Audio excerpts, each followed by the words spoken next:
अस्सलाम वालेकुम। अच्छा, पिछली वीडियो में मैंने आपको ये बताया था कि आप लोगों ने स्पीकर आइडेंटिफिकेशन कैसे करनी है। वो वीडियो थोड़ी लंबी हो गई थी क्योंकि उसमें स्पीकर आइडेंटिफिकेशन मैंने आपको अच्छे से बताई थी कि कैसे करनी है। ठीक है, तो ये छोटा सा रूल है, मतलब ये भी मेन रूल है, इसमें तो एक भी गलती नहीं होनी चाहिए। ये चार मेन रूल है, इसमें गलती कोई नहीं होनी चाहिए। लेकिन ये रूल इतना आसान है, आपको जल्दी समझ आ जाएगा और मैं भी आप लोगों को जल्दी समझा दूंगा। अब आप लोगों ने क्या करना है, जब आप लोगों ने टास्क की एडिटिंग करनी है तो आप लोगों ने एडिटिंग करते हुए इस रूल का भी ख्याल करना है। 0.5 का गैप भी फॉलो करना है। जहां पर 0.5 का गैप आ रहा है, खाली जगह आ रही है, वो गैप आप लोगों ने कैसे चेक करना है वो आप लोगों को बताता हूँ। किस जगह पर आपने गैप देना है, किस जगह पर आप लोगों ने गैप नहीं देना, वो भी बताता हूँ। मिसाल के तौर पे अब ये भी स्पीकर वन था, ये भी स्पीकर वन था। अब दो सेम स्पीकर के दरमियान, अब ये भी स्पीकर वन बात कर रहा है, ये भी स्पीकर वन बात कर रहा है, दो एक जैसे स्पीकर के दरमियान अगर गैप 0.5 या ये खाली जगह, मतलब गैप कहते हैं इस खाली जगह को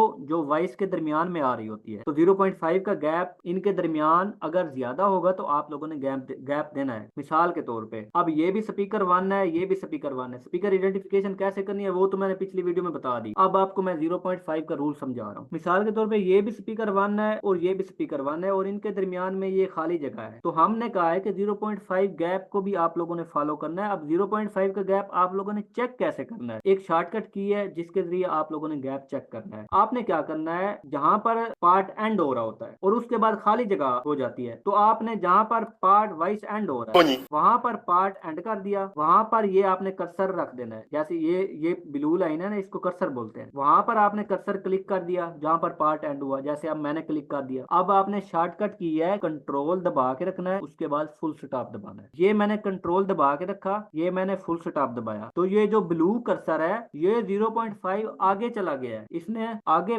आगे मतलब सफर किया है, ये फॉरवर्ड गया है। अब अगर कंट्रोल कोमा दबाएंगे तो ये 0.5 बैक गया है कर्सर, ठीक है ना। अब आप लोगों ने ये चेक करना है कंट्रोल फुल स्टॉप दबा के, ठीक है ना। 0.5 का गैप आप लोगों ने कैसे चेक करना है, कंट्रोल दबा के रखना है, फुल स्टॉप दबाना है, तो ये कर्सर 0.5 आगे जाएगा। तो अब क्या करना है आप लोगों ने, ये देखें ये आगे जा रहा है, लेकिन यहाँ पर 0.5 से ज्यादा गैप है। ये देखो वॉइस यहाँ से शुरू हो रही है और कर्सर यहाँ तक आ रहा है, तो ये 0.5 से भी ज्यादा गैप है। मीन के सेम स्पीकर के दरमियान ये गैप बनता था, इसलिए हम लोगों ने गैप दिया। सेम स्पीकर के दरमियान स्पीकर वन बात कर रहा है, अगर उसके दरमियान 0.5 या 0.5 से ज्यादा गैप आ रहा है तो इस तरह से दोनों पार्ट के दरमियान आप लोगों ने गैप लाजमी देना है, कोई गैप मिस नहीं करना। अब मिसाल के तौर पे अगर आप लोगों ने इसको इस तरह कर दिया, इसको मिला दिया, तो ये रूल फॉलो नहीं है, ये गलत हो गया, क्योंकि यहाँ पर गैप बन रहा था, आप लोगों ने गैप नहीं दिया। जहां पर 0.5 का गैप बन रहा है उस जगह पर आप लोगों का गैप देना लाजमी है सेम स्पीकर के दरमियान। इसको मैं स्प्लिट कर लेता हूँ और इसको मैंने गैप दे दिया क्योंकि ये गैप बन रहा था। अगर मैं इस जगह पर गैप ना देता तो 0.5 का रूल खत्म हो जाता। 0.5 रूल फिर मतलब आपने फॉलो ही नहीं किया। आपने 0.5 के गैप को फॉलो करना है। जहां पर 0.5 या 0.5 से ज्यादा गैप आ रहा है वहां पर दोनों पार्ट के दरमियान आप लोगों ने गैप देना है। अब अगर स्पीकर वन ने यहां तक बात की है तो आगे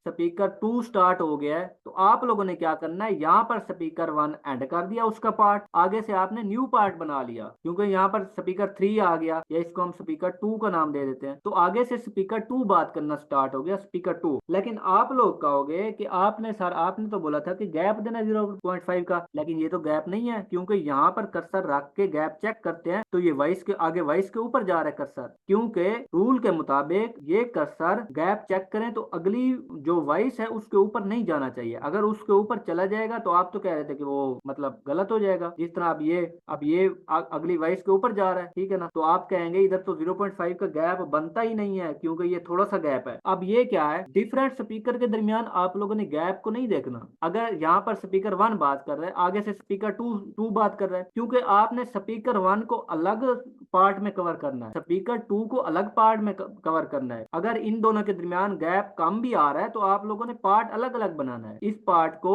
इस पार्ट के साथ नहीं, आपने कॉम्बिनेशन नहीं करना, इस पार्ट को इस पार्ट के साथ नहीं मिलाना। क्यों नहीं मिलाना, क्योंकि ये स्पीकर वन है, पहला बंदा बात कर रहा है, इसका अलग पार्ट है। अब ये दूसरा बंदा बात कर रहा है, इसका अलग पार्ट है, और ये चौथा बंदा बात कर रहा है, इसका अलग पार्ट है, और इसके दरमियान भी गैप थोड़ा सा, इसके दरमियान भी 0.5 है। आपने 0.5 का गैप जस्ट सेम स्पीकर के दरमियान फॉलो करना है। सेम स्पीकर के दरमियान अगर गैप 0.5 से ज्यादा आ रहा है आप लोगों ने वो गैप लाजमी देना देना है जैसे ये दिया है। और जो डिफरेंट स्पीकर होंगे, स्पीकर 2 और स्पीकर 1 अगर एक साथ आ रहे हैं और स्पीकर 2 और स्पीकर 4 एक साथ आ रहे हैं, इसके दरमियान गैप थोड़ा भी है या गैप बिल्कुल भी नहीं है, तो आपने आगे से न्यू सेगमेंट स्टार्ट कर देना है। पिछले पिछले पार्ट को आपने वहां पर ब्रेक कर देना है, रोक देना है, ठीक है ना, और अगले पार्ट को आपने स्टार्ट कर देना है। और स्पीकर 4 है तो उसको स्पीकर 4 का नाम देना है। अब मैं आपको एक और चीज बताना चाह रहा हूँ। मिसाल के तौर पे ये स्पीकर 2 नहीं था, ये था स्पीकर 1। मिसाल के तौर पे ये भी स्पीकर 1 बोल रहा था। ये बात समझने वाली है। ये सारे मतलब स्पीकर 1 बात कर रहा था, इसमें भी स्पीकर 1 ने बात की, लेकिन इसके दरमियान गैप आ गया 0.5 का, हमने इसको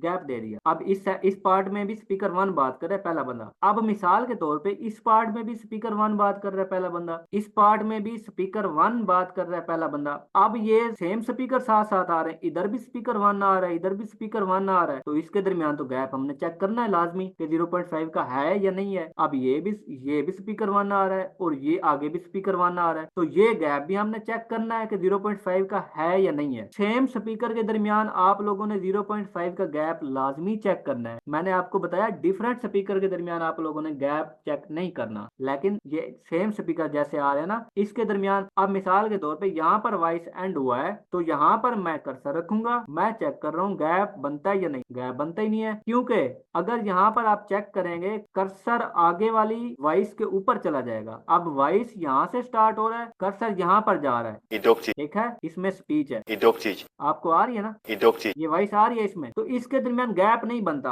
अगर इस अब ये देखो, ये मैंने यहाँ पर कर्सर रख के मैंने गैप चेक किया, अगर तो ये कर्सर जहां पर अब आया है यहाँ तक 0.5 बनता है, अगर तो इस कर्सर के पीछे ये खाली जगह होती सारी तो फिर हमने गैप देना था, लेकिन ये वॉइस है, ये देखे ये वॉइस है, तो ये वॉइस क्रॉस करके वॉइस के ऊपर जा रहा है, तो इस जगह हमने गैप नहीं देना। क्यों नहीं देना? क्योंकि 0.5 से ये कम गैप है। ये 0.5 हमने बात की थी, अगर गैप 0.5 से ज्यादा होगा या 0.5 का गैप होगा फिर हमने गैप देना। अब हमने इधर गैप नहीं देना, इसको हम इसके साथ मर्ज कर देंगे। अब ये आगे वाला गैप चेक करेंगे, ये भी गैप नहीं बन रहा, आगे वाली वॉइस के ऊपर जा रहा है, क्योंकि स्पीकर 1 इधर भी है, इधर भी स्पीकर 1 है, तो ये गैप थोड़ा सा है, तो इसको भी हमने गैप नहीं देना, ठीक है ना, क्योंकि ये थोड़ा गैप था। तो आप लोगों को उम्मीद है कि 0.5 का गैप कैसे चेक करना है, किधर अप्लाई करना है और किधर अप्लाई नहीं करना है, ये बात समझ आ गई होगी। मैंने आपको ये दो जगह पर गैप समझाया है, इस पॉइंट पर और इस पॉइंट पर, और मैंने आपको क्लियरली जो है ना गैप का 0.5 का समझा दिया है। अब ये नहीं कि मैं आपके सामने पूरी वीडियो की मतलब एडिटिंग करता रहूं